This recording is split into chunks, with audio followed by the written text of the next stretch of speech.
እንታዘዝ።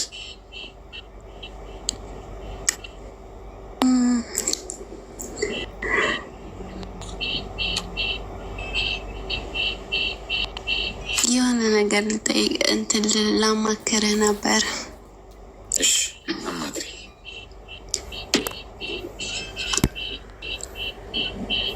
የሆነ ልጅ ጋር ታውቂ ነበር ማለት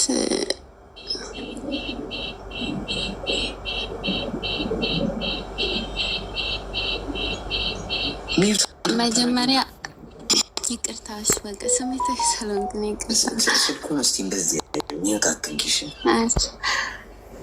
እና ማለት መጀመሪያ በወንድምነታዊ መልኩ ነበረ እኔ የማየው ልጁን ማለት ነው።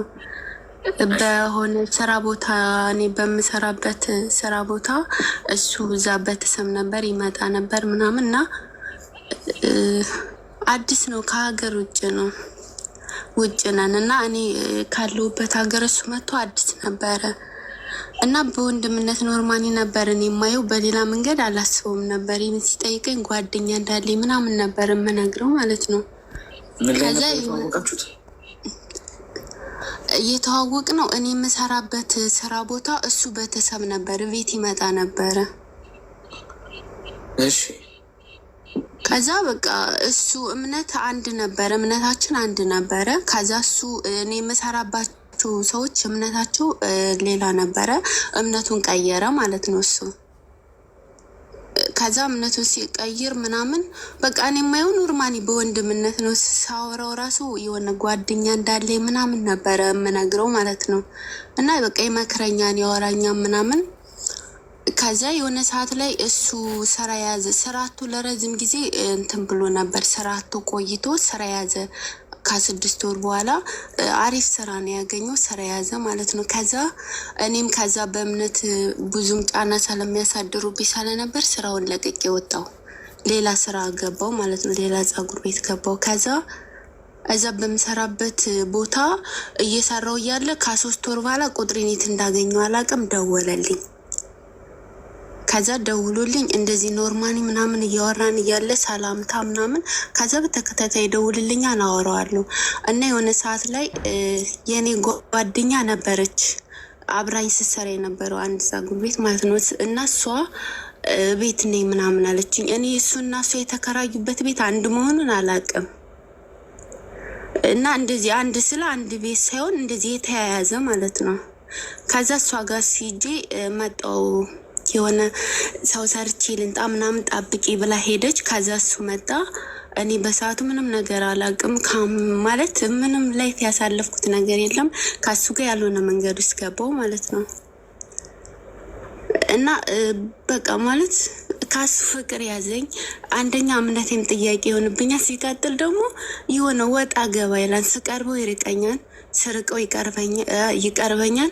ይህን እንኳን እወድሻለሁ ለማለት በቃ የሆነ አዳገት ነው የሚሆንበት። እና ብዙ ጊዜ እናቁም በቃ ማለት አንተ እኮ ያልሆነ መንገድ የከተትከኝ አንተ ነህ፣ እኔ ፈልጌ አይደለም ምናምን ስለው ባልወድሽ እኮ አብሬሽ ልሆን አልችልም፣ ላገኘሽም አልልሽም ምናምን ይለኛል። እና በጣም ስለተወዛገብኩ ነው። ምን ትለኛለህ? ታፈቅሪዋለሽ አንቺ?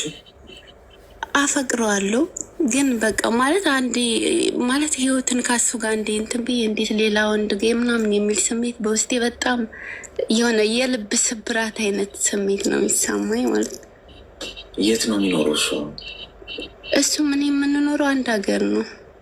በአካል ተገናኝታችሁ ታውቃላችሁ? አዎ እሱ ቤት የተከራ ግልጥ አላረኩልም። እሱ የተከራየበት ቤት እና ጓደኛ የተከራኙበት ቤት አንድ ነው። ገባ? በስልክ ነበር የምናወራው። ከዛ በፊት ግን በአካል በጣም በየቀኑ እንታይ ነበር። ምን የምሰራበት ቦታ እሱ ይመጣ ነበር። ቤተሰብ ነው። ስለዚህ አሁን እየመጣ ይሄዳል ነው ብልሽ ድርግም ይላል ነው።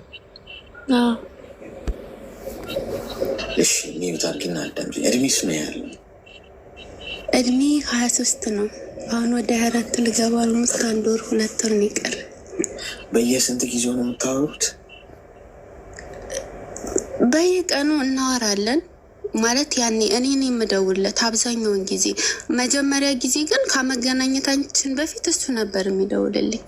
አሁን ግን እኔ እደውልለታለሁ፣ ግን ብዙ ጊዜ ስራ ነኝ ነው የሚለው። ስራ ነኝ፣ ረዝም ሰዓት ማውራት አይፈልግም። ያነሳን ስራ ነኝ ብሎ ቴክስት ይጽፍልኝ። ከዛ ደግሞ ሲወጣ ደውሎም ረዝም ሰዓት እኔን ማውራት አይፈልግም። እና ደግሞ እናቁም በቃ። በፊት እሱ ነው ደጋግሞ የሚደውልልሽ? አዎ በፊት ደውልኛን፣ ቴክስት ይጽፍልኛን፣ በቃ አንዳንድ ነገራቶች ይለኛል በቃ። ከዛ እኔ ደግሞ በሰዓቱ ከሱ ጋር ምንም አይነት ነገር አላስብም ነበር፣ እውነቱን ስነግር ማለት ነው። እሺ ሚዩት አድርጊ፣ አዳምጪ። ሚዩት ለማድረግ በጣም ትቸኩላለሽ እና ጥሩ ነው። አንደኛ ነገር ሰውየው የራሱ ህይወት ሊኖረው ይችላል። እነዚህ ብልጅ ድርገም ነው የሚሉ ሰዎች አቋም የሌላቸው ሰዎች ናቸው። በቃ ከአንቺ ጋር አይደለም ሰውየው። ብዙ የኔ ንግስት የሚላቸው ሴቶች አሉት። ከአንዷ ጋር 1 ሳምንት፣ ከአንዷ ጋር 1 ሳምንት ነው። የሚገርመው። ሁለተኛ መጀመሪያ አካባቢ አንቺ እንድትወጂውና ወደ እሱ እንድትሳቢ ተከታዩ እንድትሆኚ እስክትሆኚ ድረስ እሱ ይደውላል፣ ቴክስት ያደርግልሻል። በላሽ ወይ ጠጣሽ ወይ እኔ ምን ልሆንልሽ ምን ላድርግልሽ ምናምን ይልሻል። ገብቶሻል? ሰው አንቺ ልክ ፍቅር ውስጥ ስትወድቂና ደዋይ አንቺ ቴክስት አድራጊ አንቺ ስትሆኚ በቃ ተከታይ አግኝቷል፣ ጣል ጣል ያደርግሻል። ለዚህ አንድ ጥሩ መድኃኒት እነግርሻለሁ፣ በደንብ የምተገብሪው ከሆነ ማለት ነው። መደወል አቁም፣ ቴክስት ማድረግ አቁም፣ ቆፍጠን በይ። ማትፈለጊበት ቦታ ምን ትሰሪያለሽ? በመሰረቱ ከእሱ ጋር ያለሽ ግንኙነት ይሄ ረጅም ዓመት ምናምን ብዙ ነገር ያሳለፋችሁ ነው ማለት ነው። እዛው ተገናኛችሁ፣ ከዛው ወዲያው ተደባበራችሁ። ስለዚህ አንቺ ገና ነው እድሜሽ 21 22 ያልሽ። በዚህ እድሜሽ ስራ ለመስራት መተሽ ለምንድነው መስመርሽ የምትስጂው? ለምንድነው የማይሆን ሰው እጅ ላይ ወድቀሽ ጊዜሽ ሞራልሽ የሚባክነው ኢነርጂሽ የምትጨርሽው? ይሄ ኢነርጂሽን እሱ ላይ ፎከስ የምታደርጊበትን ኃይልሽን፣ ወጣትነትሽን፣ ይህንን አቅም ለስራ ብትጠቀኝበት፣ ለለውጥ ብትጠቀኝበት፣ ራስሽን ለማሻሻል ብትጠቀኝበት፣ ፍቅረኛነቱም ትዳሩም ምኑም ይደርሳል። የጊዜ ጉዳይ ገና ነሽ። 25 26 ደርሽ የምትደርሽበት ምን አሁን ቅድመ የሚሰጠው ነገር ልብ መግዛትና ገንዘብ መያዝ፣ ራስሽን ለማሻሻል መጣር፣ እነዚህ ነገሮች ላይ ነው ፎከስ ማድረግ ያለብሽ እንጂ በምንም ተአምር እንደገና ሰው እየተከተልሽ ነገ ገደል ነው የምትገቢው። ስለዚህ ከዛሬ ጀምሮ ምን ታደርጊያለሽ? ቴክስት ቢደውልልሽ እንኳን ምንድን ነው የምታደርጊው? አንዴ ስራ ላይ ማዳም ስራ አዛኝ ነው መልሼ እደውልልሃለሁ፣ ስጠፊ ጠፋሽ ብሎ መደወሉ ስለማይቀር ከዛ አትደውይለት እሺ፣ ዝም ብለሽ እደሪ። ከዛ በነጋታው እንዲደውልልሃለሁ ብለሽኛል ነበር ወይ ረስቼው፣ በቃ ስራ እኮ ቢዚ ሆኜ እንዴ ነደና በቃ እንጠፋፋ እሺ፣ እኔም ሲመቸኝ እደውልልሃለሁ፣ ቴክስት አደርግልሃለሁ እሺ፣ ስራ አለብኝ። አሁን የራስሽ ህይወት እንዳለሽ ማሳየት አለብሽ። ራስሽ የምታስከብሪ እንደዚህ ነው። እሺ ለካ ከስር የምትልበት ጉዳይ የላትም፣ የራሷ ህይወት አላት ማለት ይጀምራል። ያከብርሻል ማለት ነው እንጂ ዝም ብለሽ ከስር አትሂጂ። ተግባባን? ግን አንድ የረሳሁት ነገር አለ። በሰዓቱ እሱ ስራቶ ነበረ እና እኔ የምሰራበት ቦታ ያን ኬብ ምናምን አገኛለሁ እና እንትን ቤት ተከራይቼ እንትን ያኔ እቃ ጎደለኝ አለኝ። ከዛ እኔ በቃ ላበድርህ ማለት እኔ ለእሱ ብቻ ሳይሆን ለማንኛውም ሰው ነው። እኔ ብር አለኝ ላበድርህና በቃ ትሰጠኛለህ ስራ ስታገኝ አልኩት። እሺ አለኝ። አበደርኩት። ያኔ ብዙ ብር አይደለም፣ ብሩ መልሶልኛል። ከዛ እኔ መጠየቅ ሸሚዞኝ 7 ወር በኋላ ምናምን ነው ብሩን የሰጠኝ ማለት ነው። ስራ ካገኘ ከ7 ወር በኋላ ማለት ነው። ከዛ በቃ የሆነ ልብን ውዝግብ አለ። እኔ እኮ ራሱ ይምን በእምነት ራሱ አንድ ስላልሆነ እኔ ካሱ ጋር መላቀቅ ነው የምፈልገው። ግን በቃ ከኔ በላይ እሱ በአካል እንገናኝ ይፈልጋል። እኔ ደግሞ ላገኘው ብዙ ጊዜ አልሰጠውም። በስልክ ነው እንጂ እንደዚህ አንደኛ ስራ ብዙ ጊዜ እረፍት አለኝ፣ ግን ያኔ መውጣት አልፈልግም እና ብዙ ጊዜ በአካል አላገኘውም። አሁን ራሱ ካገኘሁት 4 ወር ምናምን አልፎኛል እና ነይ ውጭና እንገናኝ ነው የሚለኝ። ከዛ እኔ ደግሞ አይ በቃ እንደዚህ ነው ምናምን፣ ግን እደውልለታለሁ በቃ በቀን ቢያንስ ካልደወልኩለት መዋላችን ግን ስራ ቢዚ ነኝ እንደዚህ ነኝ ይላል። ከዛ ደግሞ በቃ የሆነ ልቤን ታውቃለህ እንደዚህ የሆነ ጭንቀት ውስጥ ከመወዛገብ አልፎ ወደ ጭንቀት ውስጥ መክተት እኮ። ስለዚህ ከዛሬ ጀምሮ ምን ማድረግ እንዳለብሽ ገብቶሻል አይደል? አመሰግናለሁ። ስራ ስሪ፣ ገንዘብሽን አትስጪ። ጭራሽ አበዳሪዋም አንቺ ነሽ ላበድር ባለው። ስለዚህ በማስተዋል ተግባባ። እሺ፣ አመሰግናለሁ። እሺ፣ መልካም ቀን። ወይ ጣጣ፣ ወይ ጣጣ፣ ወይ ጣጣ። ላበድር ብላ ጭራሽ ብላችሁ መስጠት ጀመራችሁ። ለምናችሁ ላበድር የምትይኝ የለሽም እዚህ ውስጥ።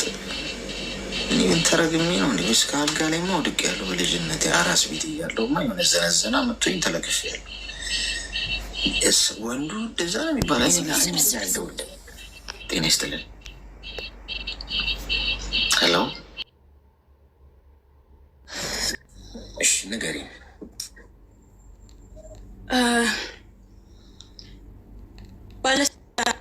የአንድ ልጅ እናት ነኝ እና ባሌ በጣም ነው የሚያስቸግረኝ እና እኔ የተወለድኩት ጅማ ነው። እናት አባት ያሉ በሕይወት ግን አንድ ላይ አይደሉም። ታላቅ ወንድም አለኝ እና ሀያቴ ናት ያሳደገችኝ። አስም በሽተኛ ናት እና እሷ ልትታከም ወደ ልጆቿ ምናምን ስትሄድ በዛ መሀል ተደፈርኩ። በ12 ዓመቴ ማለት ነው እና ትምህርቴን አቋረጥኩ። ከነ ዩኒፎርሜ ከሀገር ቤት ወጣው። እነሱም ለክብራቸው ስሉ እኔን አልፈለጉኝም እና ወደ አዲስ አበባ መጣው። ሚሽን ገባው። ማዘር ትሬዛ የሚረዱት ምናምን የሉ እዛ ገብቼ እዛ ውስጥ ወለድኩኝ።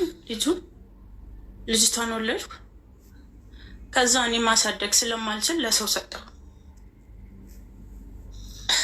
ከዛ እዛ ውስጥ ትንሽ ጊዜ ቆይ፣ 1 ወር ምናምን ስራ ሰጡኝ። ምንም እጄ ላይ ምንም አልነበረም። መቋቋም አልችልም፣ ልጅ ነኝ። ከዛ ወደ አዲስ አበባ ከዛ ውስጥ ወጣሁም ወደ አዲስ አበባ መጣሁ። ከዛ መጥቼ ኳስ ሜዳ አረፍኩኝ። ፖሊስ ጣቢያ ውስጥ ነው ያረፍኩት። ከዛ በቃ ወደ ሀገርሽ እንመልስልሻለን ስሉኝ ወደ ሀገር ያልመለስም ቤተሰብ የለኝም አልኩኝ። ሙሉ ቤተሰብ አለኝ፣ ምንም ያጡት ነገር የለም። አባትና እናቴ በመለያየታቸው ብቻ እኔን ይጎዱኝ ነበር በጣም ማለት ነው። እና እንደዛ ሁኜ መጥቼ ወጣሁ ከፖሊስ ጣቢያ ወደ ሰው ቤት ገባሁ። ሰው ቤት ስኖር እየሰራሁ ስኖር ከዛ ሻይ ቡና ከፈትኩ ለራሴ። ከዛ ሻይ ቡና እየሰራሁ የአዋሳ ልጅ ነው ልጁ፣ ከሱ ጋር ተዋወቅኩኝ። ከሰው ቤትም እዚህ በቃ ይሻላል ብዬ ትዳር ውስጥ ገባሁ። ከዛ አሁን አግብቼ ነው የምኖረው። ማለት ጋብቻ ሳይሆን ያው ውል የለንም፣ ፍርማ የለንም፣ ግን አብረን ነው የምንኖረው። ልጅ ወልደናል። ቤተሰቦቹን አስታውቆኛል። በጣም ጥሩ ቤተሰብ አለው ልጁ። እና እሱ በጣም ነው የሚያስቸግረኝ አሁንም ማለት ነው። ውጭ ያድራል፣ ይጠጣል፣ ይቅማል፣ ያጨሳል እና ለእኔ ጊዜም አይሰጥኝም። በቃ ያንን ህይወቴን ያው ትዳርም ባይሆን አንድ ሰው ታወቀ እውነቱን መናገር አለብህ። ቢያንስ ቤተሰብ እያለቅ ቤተሰብ የለኝም። ምክንያቱም ቤተሰቦችን ሰርዣቸዋለሁ ከውስጤ። ያ ነገር ደርሶብኝ እነሱ ለክብራችሁ ስሉ በቃ እኔን በክብራችሁ ቀይሮን ያለ ቤተሰብ ይሄን አይል አመት ስኖር እሱን ታውቄ ስኖር እሱ በደካማ ጎኔ አንቺ ውብ ዘራሽ ምንም ቤተሰብ የለሽ ምናምን እያለ ይሳደባል። እና በጣም ነው ማለት ውስጤ ይሰማል። ልቤ የተሰበረ በቃ ማለት የተሰበረ ልብ ነው ያለኝ። ያ ልብ እንዴት አድርገህ አንተ በደካማ ጎድኔ እየገባ እያከበርኩት ውጭ አድሮ ስመጣ ምንም ሳልል ውጭ እንደፈለገ ሆኖ ጠጥቶ ምናምን ስመጣ በክብር ነው የምቀበለው። እና ይህንን ነገር እንዴት ነው ማረገው?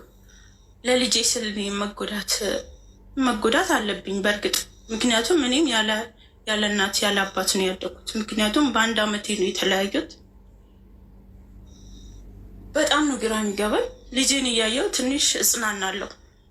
በጣም ነው የምጽናና እሱን እያየው። ምክንያቱም ያለፈን ህይወቴን በልጄ እረሳለሁ በምል እንትን እሱ እንደዛ ሆኖ ስመጣ ጠጥቶ ስመጣ እሺ ተቀብዬ በስርዓት አክብሬ ቁጭ አድርጌ እራት አብልቼ እንደ ማንኛውም ሚስት አክብሬ እኖራለሁ። ትንሽ ቤት ውስጥ ነው የምንኖረው። ትንሽ ህይወትን ብትኖር የሆነ እንድንራብ አያደርገንም። የፈለግነውን ነገር ያደርግልናል። ግን ውጭ እያደረ እየጠጣ ይመጣል። እሱን ደግሞ አስተካከል። ያልወሰድኩበት ገዳም የለም። እኔ ሃይማኖቴ ሙስሊም ነበርኩ። ከዛ ለሱም ብዬ ለራሴም ብዬ ክርስቲያን ሆንኩኝ። ከሱ ጋር ያልወሰድኩበት ምክንያቱም ይሄን መጠጥ ይተዋል፣ ይሄን ሱስ ይተዋል እያልኩ እዛ ገዳም ወስዳለሁ። እሱ አይመለስም። ያው ነው ደህና ጓደኛ የለውም። ለቤተሰቦቹ ቁጭ አድርጌ ተናገርኩ። ለእናት ለአባቱ ታላቅ እህት አለችው እዚህ እና ቁጭ አድርጌ ሁሉንም ነግሬዋለሁ። በቃ እሱ ልመለስ አልቻለም። ምን ላድርግ አሌክሲ? መፍትሄ ካለክ። ያገባሽው ቤተሰብ የለም ብለሽኛል። ግን በቃ ዝም ብላችሁ የተጋባችሁ ቤቱ የገባሽው? ያው ስራ ላይ ነበርኩኝ። በቃ ዝም ብዬ ነው የገባሁት። የት ነው የምትኖሪው? አሁን አዲስ አበባ አስኮ።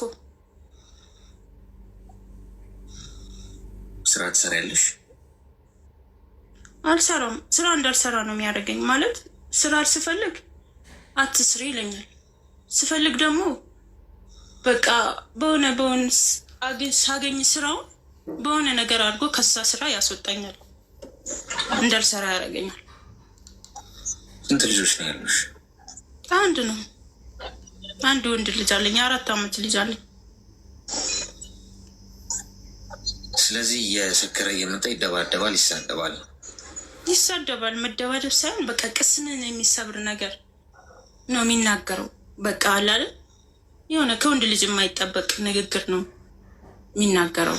እናሽ እንደዚህ ትናሽ አንቺ ውብ ዘራሽ ቤተሰብ የለሽ ምናምን እያለ ይሳደባል። እሺ ሚዩት አድርጊና አዳምጪኝስ። አንደኛ ትዳር አይደለም መሀላችሁ ያለው። ፍቅረኛ ሆናችሁ አብረሽ መኖር ትክክል አለ። ምን አለ እሱ? ምን እኮ አለጠፋ። ቤቱ የሄድሽው አንቺ ነሽ። ገብቶሻል? ቤቱ የገባሽው። ስለዚህ ያደረግሽው ወይ የሄድሽበትን መንገድ ነው የናቀው። ቤተሰብ ኖሮሽ ሽማግሌ ልኮ ወዶሽ በስነስርዓት አክብሮሽ በክብር አግብቶሽ ቢሆን እንዲህ አይፉን አይከፍትብሽም ነበር። ስለዚህ የማይገባሽ ቦታ ነው ያለሽ። አቢዩዝ የሚያደርጉ ሰዎች አይለወጡ። ይንገርሽ የሌላቸውን ከየትም አያመጡ። የሚሳደብ ሰው ስድብ ታለንቱ ስለሆነ ከተማውን በትዳር ውስጥ ብቻ ሳይሆን እዚህ ማሁን ሶሻል ሚዲያ ላይ ምናምን የሚሳደብ ሰው ካያችሁ ታለንቱን በቃ አይለወጥ። የሚያውቀው እሱ ነው፣ የሚችለው እሱ። ሰው ቁጭ ብሎ ቁም ነገር ሲያወራ ራሱ ይደብረዋል። እንደዚህ አይነት ሰው ጸባይኛ ሰው ማይሳደብ ሰው ሲያይ እንደሱ ስላልሆነ ብቻ ሰው አይመስልም። ስለዚህ ቆፍጠን ብለሽ ልጅሽን አሳድጊ። ከዚህ ሰውዬ ጋር አትሟዝሽ። በመሰረቱ ትዳርም አይደለም አብራችሁ ያላችሁበት ህይወት። ገብቶሻል አይደል? ማትከበሪበት ቦታ ምን ታደርጊያለሽ? ማትከበሪበት ጠረጴዛ መስመር የሌለው ህግ የሌለው መሰረት የሌለው መደበሪያው አይደለሽም እኮ አንቺ። መከበር አለብሽ። እድሜ ልክ እንዲህ መኖር ትፈልጊያለሽ? ለብዙ ዓመታት እንደዚህ መኖር ትፈልጊያለሽ? ትክክል አይደለም። በቃ ማለት አለብሽ። መጠጥ የሚጠጣ እየጠጣ ሰክሮ መጥቶ የሚሰለብ ይሄ ነው ላይፍ። በቃ ከዚህ ላይ ላይፍ ውጭ አያውቅም፣ አይለወጥም፣ አይቀየርም። ስለ መሻሻል አያስብም። ስለ ክብር የሚያውቀው ጉዳይ የለም። ገብቶሻል? አንቺ ነሽ ይህንን ህይወት እየተጋፈጥሻለሽ። ማንም አይመጣልሽም። እዚህ ጋር ሀሳብ ስጡ የሚታያቸው አንዳንድ ሰዎች አለ አድርገው ይልሻል። አንቺ ህይወት ውስጥ እኮ ለአንድ ደቂቃ ቁጭ ብሎ ማደር አይችል። አንቺ ያለሽበት ህይወት ውስጥ ቻል አድርጊው፣ ምን ችግር አለው ሚልሽ ሰው አይጠፋም። ግባና ቻለው አንተ ማለት ነው። ስለዚህ ይኸውልሽ እየተጠበሽ ነው የምትቀጥይው። ስለዚህ አሁን ቀስ ብለሽ አስቢበትና ልጅሽን አሳድጊ። በክብር ወጥተሽ ስራ እየሰራሽ በስነ ስርዓት ገቢ ኖሮሽ ቆፍጠን ብለሽ። ብዙ እናቶች አሉ ሲንግል ማም ሆነው ልጃቸውን ቀጥ አድርገው አስተምረው አሳድገው ለማድረግ ያበቁ ማለት ነው። ስለዚህ እንደዛ ነው ማድረግ ያለብሽ። ግልጽ ነው። ተግባባን? ጅን ይዤ እወጣለሁ ብል እንኳን ማለት ምንም የምቋቋምበት ነገር የለም። ለቤተሰቦቹ እንኳን ልስጠው ምን ላድርግ? ልጅሽ ማን ነው? ቤተሰቦችሽ አሉ? የእኔ ቤተሰቦች አሉ ግን አይቀበሉኝም። የት ናቸው? ጅማ ናቸው። ልጅ እንዳለሽ ያውቃሉ? አዎ እኮ እንደማይቀበሉ በምን አወቅሽ? ያው ማለት እኔ እንጃ። እኔን ያልተቀበሉኝ እናት አባት እኔ ልጄን እንዴት ይቀበላሉ? ከተቀበሉሽ እና ትንሽ ጊዜ የሚይዙልሽ እና የሚያስተምሩልሽ ከሆነ አንቺ እያገዝሽው ትንሽ ወገብሽን አሰራ አድርገሽ ሰርተሽ ገንዘብ ለመያዝ ሞክሪ። አሁን እዚህ ጋር ምን እንድትወስኛለሁ አስቢበት። ሁሉ ነገር በአንድ የጀመረ አይሆንም። ቀስ በቀስ ቀስ በቀስ ስቴፕ ባይ ስቴፕ። ዋናው አይዲያው ይኖርሽ። ይህ ህይወት እንደማይበጀሽ ማመን ነው መጀመሪያ፣ ለለውጥ መነሳት። ከዛ ምን ማድረግ እንዳለብሽ ታውቂያለሽ። ቀስ ብለሽ ከቻልሽ ያው እኔ እንድትለወጪ ስለምፈልግ ብዙ ጊዜ አልመክርም ሰው እንዲሰደድ። ይዙልሽ ከሆነ ወተሽ ምናምን መሰሪበት ሁኔታ ካለ እዚህ ውስጥ ብዙ እህቶችሽ አሉ። እዚህ ውስጥ ከልጃቸው ተለይተው ስንት ዓመት ቤተሰብ እየናፈቃቸው ለለውጥ ብለው ገብቶሻል። ለለውጥ ትንሽ ጊዜ ብትቸገሪ ነው። ከዛ በኋላ ገንዘቧን ትሻትና ለልጅሽ ማለት ነው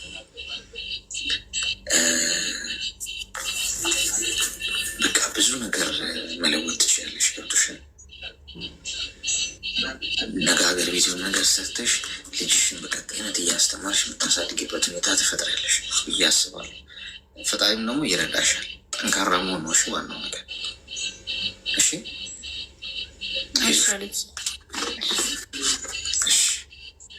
አመሰግናለሁ። ምንም ማለት አይደለም። ይኸውላችሁ እንደዚህ አይነትን ባህል አሁን ቅድም የገባችሁ ልጅ አይታችኋታል? ዝም ይለኛል ምናምን ያለችው በቃ ዝም ስለሚል እንዲህ አይነቱም አለ እየሰከረ እየመጣ የሚራገጥ። ይህም ባል ነው ያም ባል ነው እንግዲህ። ስለዚህ አሁን ቅድም የገባችሁ ልጅ ብትሰማ ጥሩ ነበር። የእሷ ታሪክ ሰላም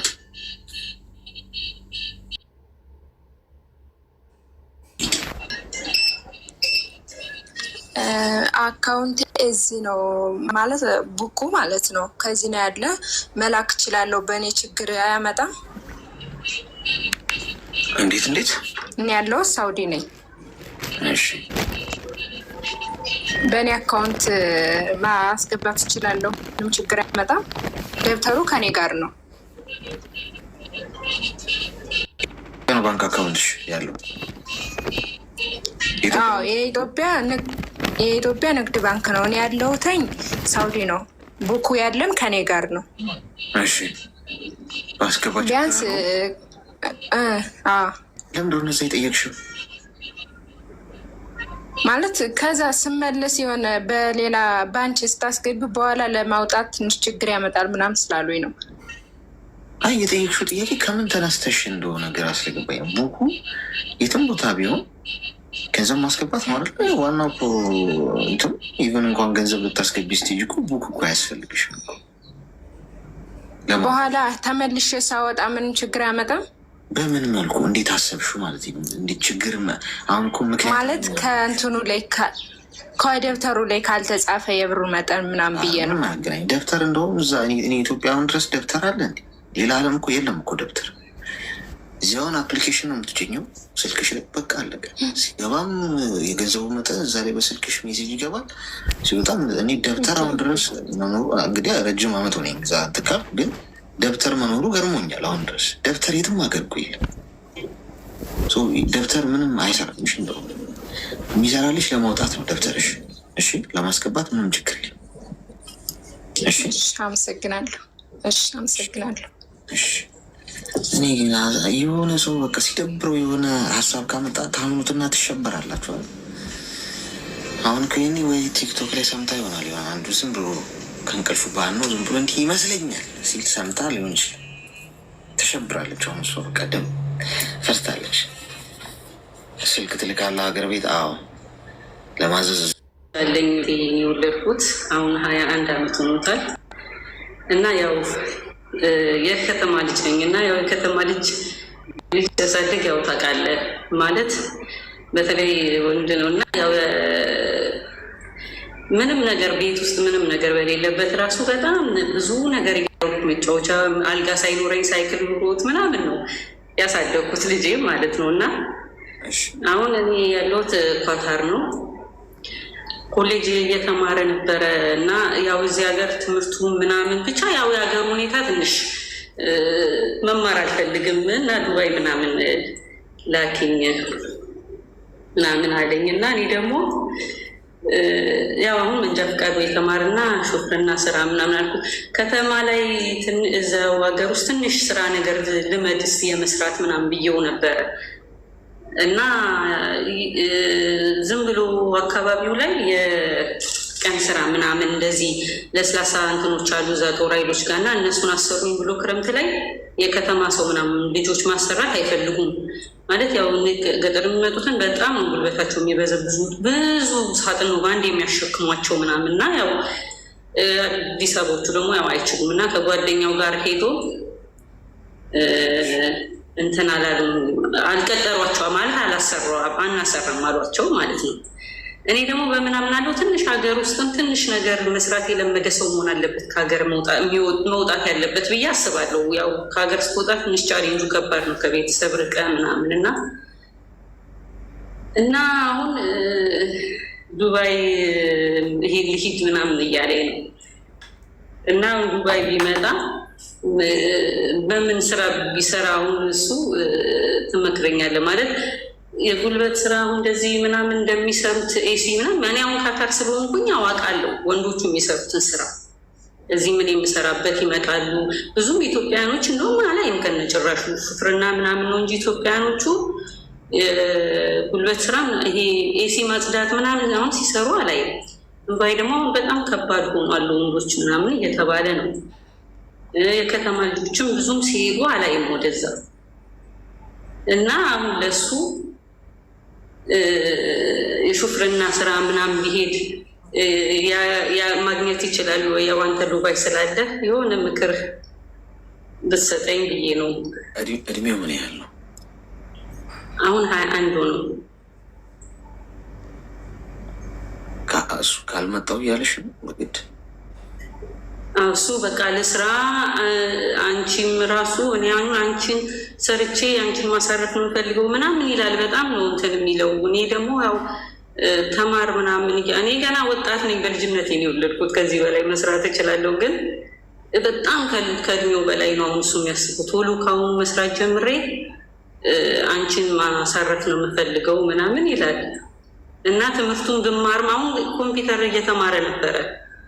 ኮምፒውተር ተምሮ የ2 ዓመቱን የኮምፒውተር ትምህርት ምርቃቱ ምናምን ገና ትምህርቱ አላለቀም ብለው አንዛዝተው 3 ዓመት 1 ዓመቱ የተቃጠለው ራሱ አናዶታል። በቃ ማለት ትምህርቱ ሲስተሙ ራሱ በቃ ያበሳጫል። እና እድሜን ነው የሚበላኝ። እንደገና አሁን እዚህ ዲግሪ ምናምን ብዬ በቀጥል እስከ 26 ምናምን ዓመቴ ቤተሰብ ላይ ነው የምቀመጠው እና አልፈልግም። እየሰራው እዛው ከተመቻቸልኝ በማር ይሻለኛል እዛው ምናምን አለ እሱ። ያው አሁን ጊዜ ልጆች ተቃለ ማለት በጣም አዲስ አበባ ላይ ማሁን ያለውም ነገር ብዙም ደስ የሚል ነገር አይደለም። ወጣቶቹም ብቻ ብዙ ነገር የሚያየው ነገር ደስተኛ አይደለም። እና እሱ እንግዲህ ብዙ እኔ ደግሞ እጨነቃለሁ ማለት ዱባይ መጥቶ ቢንገላታ ምናምን ቻሌንጅ መቋቋም ይችል ይሆን ብዬ እፈራለሁ። ምክንያቱም በጣም ምንም ነገር ሳይኖረኝ እንደ ሀብታም ልጅ ነው ያሳደግኩት። ምንም ኖሮኝ አይደለም፣ ግን ሲያድግ ልጁን እንደ ሀብታም ልጅ ነው ያደገው። ያሳደግኩበት መንገድ እኔ አልጋ ወንበር ምናምን ለልደቱ ራሱ ከእስከ ጎረቤት ነበር የምዋሰው ወንበር ምናምን፣ ግን ቤቱ መጫወቻ ብቻ ነበር። በቃ እሱ ግዣለኝን እየገዛው ምናምን ማለት በሰዓቱ ያው ልጅም ስለነበርኩኝ ያው ያደግኩትም በእርዳታ ድርጅት እንትኑ ስለነበረ በመጫወቻ ስላደጉ ይመስለኛል በቃ ልጁ እና ጎረቤት ሁሉ ኧረ ምንድን ነው ይሉኛል። እኔ ደግሞ በቃ ልጁ መጫወቻ ግዢልኝ ካለኝ ዝም ብዬ ነበር የምገዛለት። እናት መንገድ ላይ ምስታየው ልጁ ሀብታም ልጅ ነው ይመስለው ከዚህ ቤት የሚወጣ ልጅ አይመስልም ይሉኛል ምናምን። እና እስካሁን እንዲበስስት የማየው ልጅ አሁን ምንም ሳይኖረኝ ትልቅ ሆነ እና ውስጥ እርብሽብሽ አለ። ዱባይ መጥቶ ቢሰቃየስ እሱ ይሄን አያስብም። እኔ ግን በጣም እየተጨነቁ ማለት ሳይኖረኝ ምንም ነገር ሳላስቀምጥ እዚህ እድሜ ላይ መድረሱ ያንገበግበኛል። ልጄ ባይንገላታ ደስ ይለኝ ነበር ግን አልቻልኩም። እሱን ደግሞ በዚህ እድሜሽ እኔ በቃ እኔ እድሜ ላይ ለማሳረፍ አንቺን አሁን ነው አንድ ብዬ መጀመር ያለብኝ ምናምን ነው የሚለኝ። እና የፈረንጅ ፊልምም ስለሚያይ ያው የፈረንጅ ልጆች ይሰሩ የለ እንደ G+ ምናምን እያላቸው ፓርኪንግ ይሰራሉ እኮ ምናምን ይለኛል። ግን እነሱ ያው የሀገሪቱ ሲስተም ነው፣ ሲስተሙ ለሚሰራ ሰው የሚያበረታታ ነው። የእኛ እንደዛ አይደለም ምናምን እለዋለሁ። ግን ብቻ አሁን እኔ ወስኛለሁ ልልከው ኦልሬዲ። ግን አንተ እስኪ የሆነ ነገር ምከረኝ፣ ቻሌንጁን ቢቋቋም ችግርም የለውም ምንም የሆነ ነገር ብለን። አንደኛ እዚህ ሀገር አሁን ለወንድ ልጅ በጣም ከባድ ነው። ሚዩት አድርጊና ለወንድ ልጅ በጣም ከባድ ነው ይሄ ሀገር። ገብቶሻል? በጣም ከባድ ነው። ያመጡት ሰዎች ራሱ መውጫው እየጠፋቸው ብዙ ሰዎች አሉ። ስራ አጥተው ብዙ ፈተና ውስጥ የገቡ ሰው። ለሴት ልጅ ችግር የለው። ገብቶሻል? ሴት ልጅ ኢቨን እንኳን ገንዘብ ባይኖራት የሚታገሳት ሰው አለ። ስራ ገብታ ትከፍላለች ተብሎ የቤት ኪራይ እንኳን ለምሳሌ ነው ልጅ። ወንድ ልጅ ማንም አይታገሰው ማንም ሰው። አንቺ እዚህ አምጥተሽው ስራ እስኪያገኝ ድረስ እኔ ገንዘብ እየከፈልኩኝ የትራንስፖርቱን የምግቡን 2 ዓመትን ፈጀ 3 ዓመትን ፈጀ ራሱን ችሎ ስራ አግኝቶ እንትን እስኪል ድረስ ሰርቫይቭ እስኪያደርግ ድረስ እኔ እደግፈዋለሁ ካልሽ እሱ አንቺ ምርጫ ነው። ግን እውነታውን ነው የምነግርሽ። የለም ስራ ኮንስትራክሽን ምናምን ያለው ኮንስትራክሽን እንኳን አግኝቶ ቢገባ እዚህ ሀገር ኮንስትራክሽን ይጠበሳል ማለት ነው። በዚህ 40 ዲግሪ በሆነ ሙቀት ማለት ነው። እሱን ይሰራሉ ነው ገብቶሻል? እሱ አስበው የሚመጣው ግን እሱን አይደለም። ብዙ ጊዜ አስበው የሚመጡት ብዙዎቹ ይሄን አይደለም። በቃ እዚህ ሌክዠሪ ላይፍ ምናምን በቃ ምክንያቱም እዚህ የሚኖሩ አንዳንድ ሰዎች ፎቶ ተነስተው ሲለቁ ቪዲዮ በቃ ተመችቷቸው ምናምን ሲያዩ ሁሉም እንደዛ ይመስለዋል። እዚህ መታፈር ቀድሜ ነው የምትገጠው። ስለዚህ ልጅሽን ከሀገር ቤት ባታስወጪው ጥሩ። ሁለተኛ ሁሉን ነገር አሟልተሽ እግርህን እንቅፋት እንዳይመታው ብለሽ አይነት ነገር ለማኖር እንዳትሞክሪ፣ ታበላሽዋለሽ። ሁሌ አንቺን ነው የሚጠብቀው። ሁሌ አሳ እንዴት አጥምዶ መብላት እንዳለበት አስተምሪ። ገንዘብ እየላክሽለት የምታቀብጪው ከሆነ ሰርቶ አይለወጥም። ሁል ጊዜ አንቺን ነው የሚጠብቀው። ስለዚህ አስቢበት። ብቻ ለዛው ይማር የስራ ከሀገር ከወጣ በኋላ እዚህ መጥቶ እናቴ መቀነት አድነቀፈኝ የለም አትደርሽለት ችግር ቢገጥም። ስለዚህ ይሄ ነው እሺ። ተግባባን። እውነታው ይሄ ነው። ይህንን አምነሽ አርጊው ነው ካረግሽው እንኳን ተግባባን። እሺ አሌክሶ አመሰግናለሁ።